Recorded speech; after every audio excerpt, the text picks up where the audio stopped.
नमस्कार. तर आज बनवते आहे मेथीची भाजी. साधी, सिंपल आणि झटपट होणारी अशी रेसिपी आहे. इकडे मी फ्रेश अशी मेथीची भाजी आणलेली होती.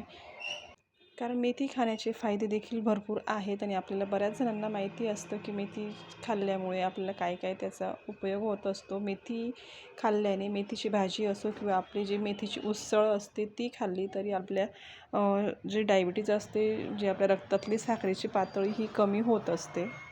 तसेच सांधेदुखीसाठी देखील मेथी ही खूप उपयोगात येत असते. बरेच जण आपली जी मेथी असते, कोरडी उसळ जी असते ती मेथी, ती 1 चमचा मेथी पाण्यात 1 ग्लास पाण्यात भिजवून रात्रभर भिजवून ठेवतात आणि सकाळी उठल्यावर उपाशी पोटी ते मेथीचं पाणी पित असतात. त्या पाण्याने देखील खूप फायदा होत असतो. वजन कमी होण्यास देखील बराच फायदा होतो. मेथीमुळे आपली केस गळती देखील बंद होत असते आणि केस आपले मजबूत होत असतात. बऱ्याच जणांना गॅस आणि अपचनची समस्या राहत असते. त्यांना मेथीमुळे ही समस्या देखील त्यांची कमी होत असते. कारण मेथी खाल्ल्याने आपलं पोट देखील साफ होत असतं. एवढे सगळे मेथीचे फायदे आहेत म्हणून आपण मेथीची भाजी आवर्जून खाल्ली पाहिजे. अशा पद्धतीने मी मेथीची रस्सा भाजी इकडे बनवलेली आहे. त्यात मी आता धुतलेली मेथी त्यात टाकून घेते आणि छान अशी भाजी शिजवून घेते. मेथीच्या भाजीची रेसिपी ही एकदम सोपी आणि साधी सिंपलच असते. त्यामुळे सगळ्यांनाच माहिती की मेथीची भाजी कशी बनवायची.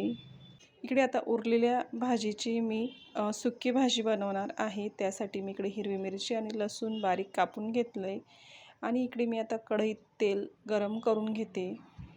त्यात मी आपलं मोहरी आणि जिरं टाकून फोडणी देऊन घेते. थोडासा हिंग टाकला आहे त्यात आणि लसूण आणि मिरच्या छान परतून घेते. मी यात कांदा वगैरे काहीही घालत नाही, कारण मग जी रिअल टेस्ट असते ती लागत नाही मेथीची. तर इकडे आपल्या मिरच्या परतून झाल्या आहेत. त्यात मी आता मेथीची भाजी टाकून घेते. ती देखील छान अशी परतून घेते. मेथीची भाजी शिजवताना त्यावर ताट ठेवायचं नाही, कारण भाजी ही जास्त कडू होते आणि भाजी टाकल्या लगेच मीठ देखील टाकायचं नाही, कारण भाजी शिजताना ती थोडीशीच होऊन जाते. मग आपल्याला मिठाचा अंदाज देखील येत नाही. मेथीच्या सुक्या भाजीत चिमूटभर साखर टाकावी. त्याच्याने भाजी ही हिरवीगारच असते, पिवळी पडत नाही. इथे आता साखर टाकून भाजी व्यवस्थित मिक्स करून घेते आणि एका साईडला आपली रस्सा भाजी देखील इकडे शिजत आहे. तुम्ही बघू शकता तिला छान उकळी देखील आलेली आहे. इकडे आता भाजीत मी चवीनुसार मीठ टाकून घेते. 10 ते 15 मिनटं कमी गॅसवर भाजी छान शिजवून घेतलेली आहे. आता आपली मेथीची सुकी भाजी देखील शिजून झालेली आहे आणि रस्सा भाजी देखील आपली शिजून झालेली आहे. तर कशी वाटली आजची रेसिपी